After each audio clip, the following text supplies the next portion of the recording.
사사기 12장 1절부터 7절까지의 말씀입니다. 사사기 12장 1절부터 7절까지의 말씀입니다. 함께 봉독하고 마지막 절은 함께 읽도록 하겠습니다. 제가 먼저 읽겠습니다. 에브라임 사람들이 모여 북쪽으로 가서 입다에게 이르되 내가 암몬 자손과 싸우러 건너갈 때에 어찌하여 우리를 불러 너와 함께 가게 하지 아니하였느냐? 우리가 반드시 너와 내 집을 불사르리라 하니. 입다가 그들에게 이르되 나와 내 백성이 암몬 자손과 크게 싸울 때에 내가 너희를 부르되 너희가 나를 그들의 손에서 구원하지 아니한 고로 나는 너희가 도와주지 아니한 것을 보고 내 목숨을 돌보지 아니하고 건너가서 암몬 자손을 쳤더니 여호와께서 그들을 내 손에 넘겨 주셨거늘 너희가 어찌하여 오늘 내게 올라와서 나와 더불어 싸우고자 하느냐 하니라. 입다가 길라 사람을 다 모으고 에브라임과 싸웠으며 길라 사람들이 에브라임을 쳐서 무찔렀으니 이는 에브라임의 말이 너희 길라 사람은 본래 에브라임에서 도망한 자로서 에브라임과 므낫세 중에 있다 하였음이라. 길라 사람이 에브라임 사람보다 앞서 요단강 나루턱을 장악하고 에브라임 사람의 도망하는 자가 말하기를 청하건대 나를 건너가게 하라 하면 길라 사람이 그에게 묻기를 내가 에브라임 사람이냐 하여 그가 만일 아니라 하면 그에게 이르기를 십볼렛이라 발음하라 하여 에브라임 사람이 그렇게 바로 말하지 못하고 십볼렛이라 발음하면 길라 사람이 곧 그를 잡아서 요단강 나루턱에서 죽였더라. 그때 에브라임 사람의 죽은 자가 42,000명이었더라. 함께 읽겠습니다.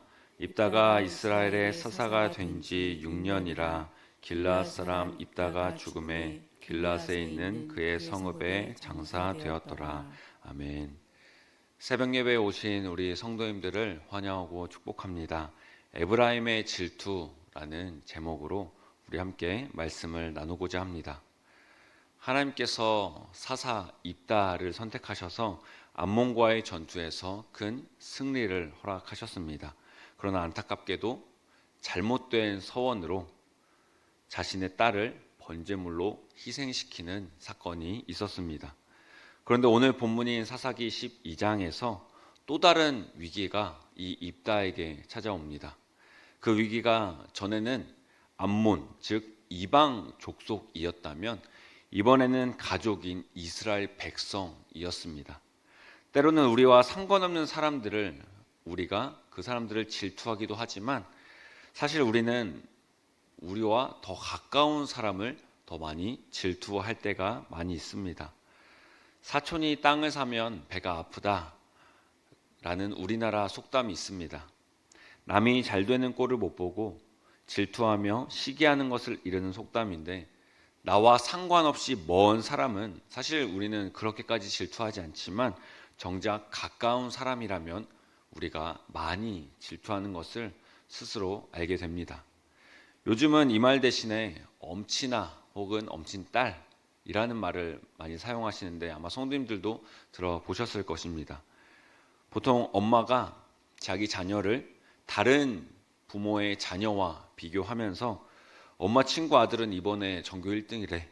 엄마 친구 아들은 어디 취직했대. 엄마 친구 딸은 부모를 해외여행 보내줬대. 이렇게 얘기를 합니다. 근데 부모뿐입니까? 자신의 배우자를 지인의 배우자와 비교하기도 하고요. 또 사촌과 비교하기도 합니다. 그렇게 요즘 명절이 무섭다라고 하는 사람들도 많이 있습니다. 오늘 본문에서도 이스라엘의 가족인 에브라임 사람들이 입다에게 와서 질투한 내용을 말하고 있는 것을 오늘 본문을 통해 알 수 있습니다. 1절에 보면 이 에브라임 사람이 입다에게 와서 따집니다. 내가 암몬 자손과 싸우러 건너갈 때 어찌하여 우리를 불러 너와 함께 가게 하지 아니하였느냐. 이 에브라임 사람들이 입다에게 따지고 있는 것입니다. 왜 따집니까? 입다가 암몬과의 전투에서 큰 승리를 얻었습니다. 그런데 이 에브라임 지파를 부르지 않았다라는 이유로 이렇게 에브라임 지파가 따지고 있는 것입니다. 에브라임 지파가 전쟁에 나가는 고생을 하지 않았습니다. 그런데 승리를 했기 때문에 와, 감사하다. 감사해야 마땅한데요. 감사는커녕 그 승리의 영광을 입다만 받았다라고 생각을 해서 질투함으로 이 입다에게 따지고 있는 것입니다. 따질 뿐만 아니라 1절 하반절에 보면 협박을 합니다. 반드시 너와 내 집을 불사르리라. 모두 죽이겠다라는 협박을 하는 겁니다. 그런데 여기를 잘 보면요, 너와 내 집, 입다의 아픈 곳까지 건드리고 있는 것을 알 수 있습니다. 얼마 전에 입다가 잘못된 서원으로 자신의 딸을 제사로 드렸었는데 자신과 가족들을 죽이겠다라고 협박하니까 과거의 그 일이 떠오르지 않을 수가 없었던 것입니다. 그러니 입다의 마음이 어떻겠습니까? 더 열받을 수밖에 없었겠죠. 그렇게 입다가 2절에서 이렇게 이야기합니다. 나와 내 백성이 암몬과 크게 싸울 때에 너희를 불렀다. 그런데 너희는 오지 않았다. 3절에도 너희가 나를 도와주지 않았지만 나는 가서 암몬과 싸웠고 하나님이 나의 손에 넘겨주셨다. 그런데도 왜 너희는 동족인 나와 싸우려고 하느냐? 이 입다는 에브라임 지파에게 역으로 따지고 있습니다. 에브라임 지파는 사사기 8장에서 기드온이 미디안과 싸울 때 자신들을 부르지 않았다고 기드온에게 따졌던 전적이 있습니다. 8장 1절 말씀입니다. 에브라임 사람들이 기드온에게 이르되 내가 미디안과 싸우러 갈 때에 우리를 부르지 아니하였으니 우리를 이같이 대접함은 어찌 됨이냐 하고 그와 크게 다투는지라. 이 이후에 기드온은요, 이 에브라임 지파에게 말로 잘 설득하면서 풀어주었지만 이번에 입다에게는 협박을 했습니다. 그리고 입다의 반응도 이 기드온과는 완전히 달랐던 것을 알 수 있습니다. 4반 하반절에 보면 에브라임의 말이 너희 길앗 사람을 본래 에브라임에서 도망한 자라고 말씀합니다. 길앗 사람들은 도망한 자라고 말하고 있지만 단지 입다가 길앗 사람이라서 이 부분에 이 입다가 열받은 것은 아닙니다. 우리가 전에 이제 11장 1절을 찾아보면요, 길앗 사람 입다는 큰 용사였다라고 이야기하면서 기생이 길앗에게서 낳은 아들이었다라고 얘기합니다.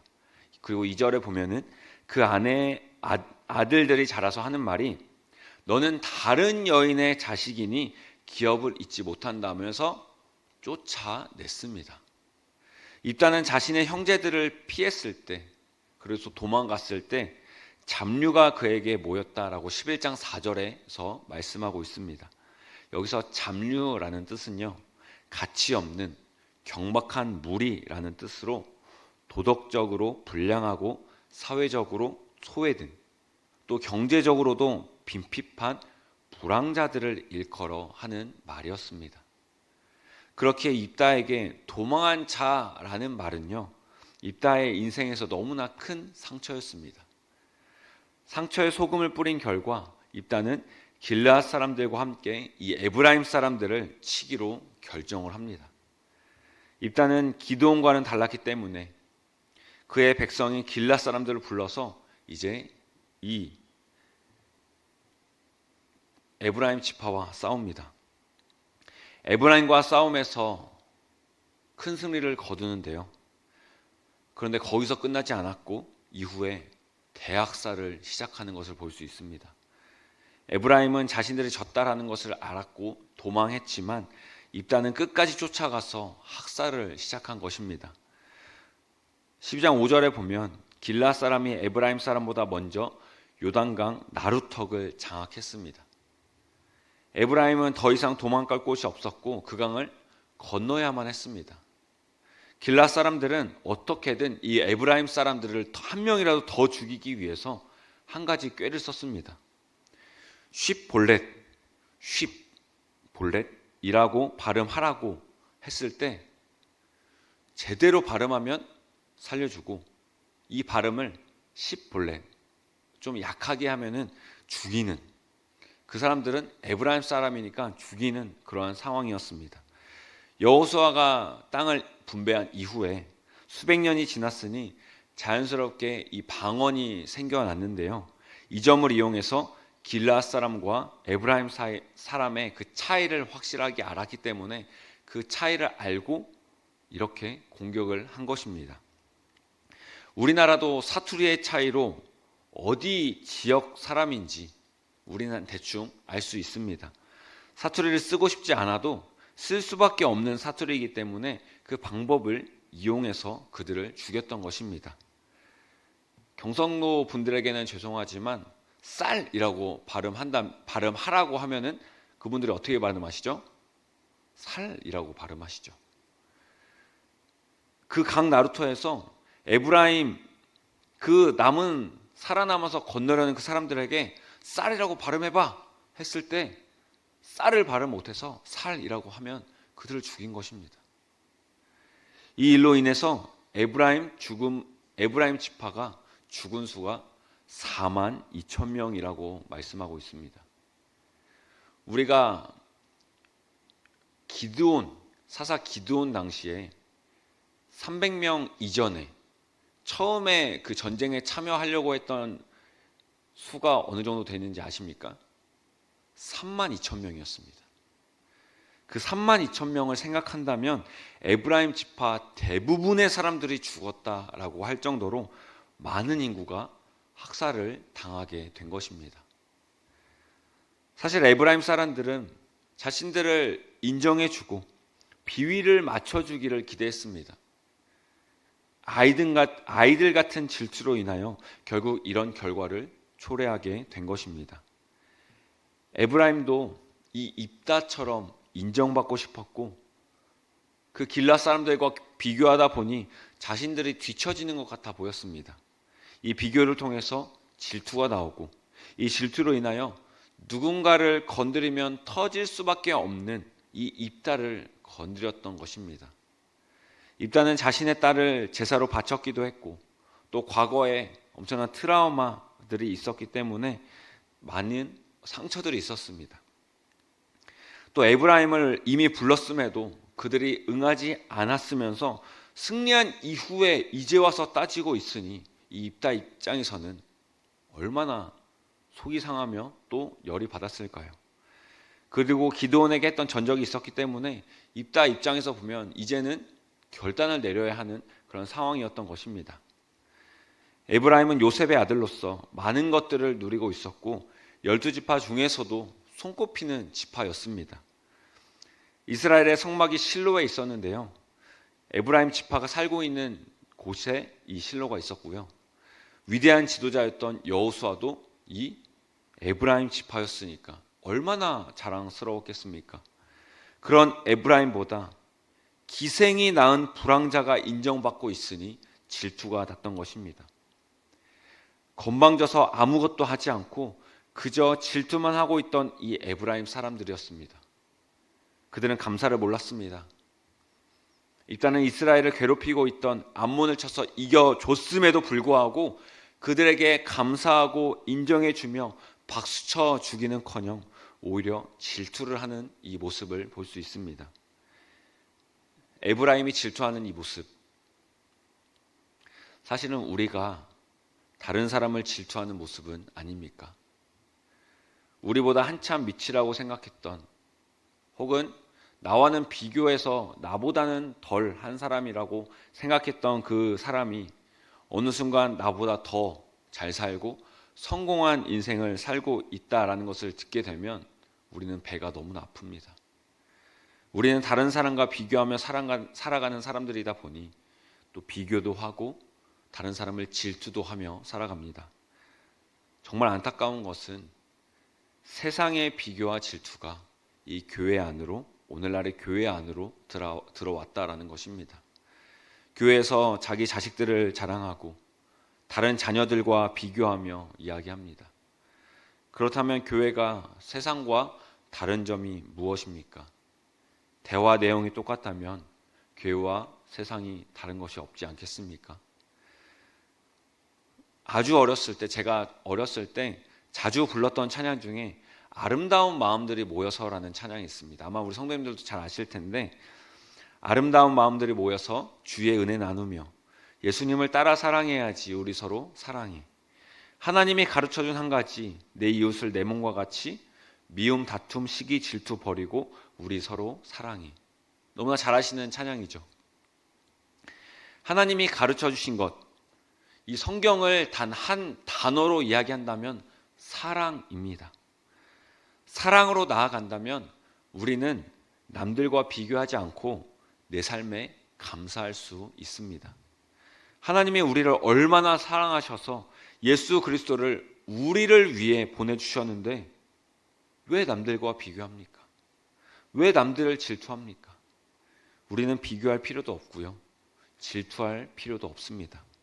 그저 하나님께 집중할 때 하나님의 사랑 가운데 우리는 나아갈 수 있습니다. 빌립보서 2장 3절에 분명히 이렇게 말씀하고 있습니다.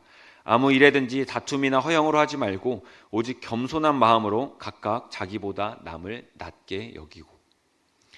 남을 더 좋게 여겨야 되는데 낮게 여기다, 낮게 여기다. 발음 똑같잖아요.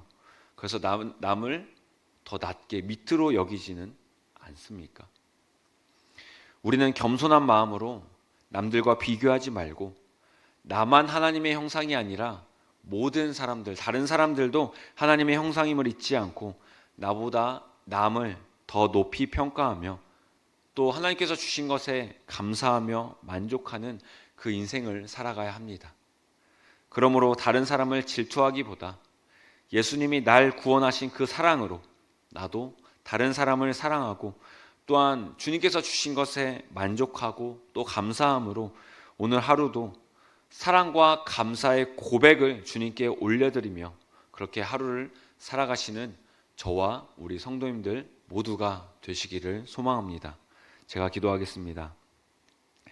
사랑의 하나님, 이 새벽에 우리에게 에브라임의 질투라는 제목으로 이 에브라임이 입다를 질투했던 내용들을 이제 바라보면서 또 하나님께서 우리를 사랑하셨던 그 마음을 다시 알게 하시고 질투가 아닌 진정한 사랑으로 나아갈 수 있도록 주님 말씀하여 주시니 감사합니다.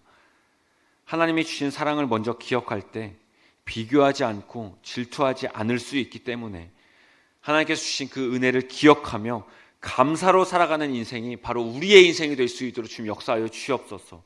다른 사람과 비교하고 그 비교 때문에 또 질투하는 인생이 아니라 그래서 다른 사람을 보면서 배아파하는 인생이 아니라 하나님이 주신 것에 감사함으로 그 모든 것들에 만족함으로 살아가는 우리의 인생, 그것으로 넉넉한 인생을 살아가는 우리 모든 인생이 될 수 있도록 주님 역사하여 주시옵소서.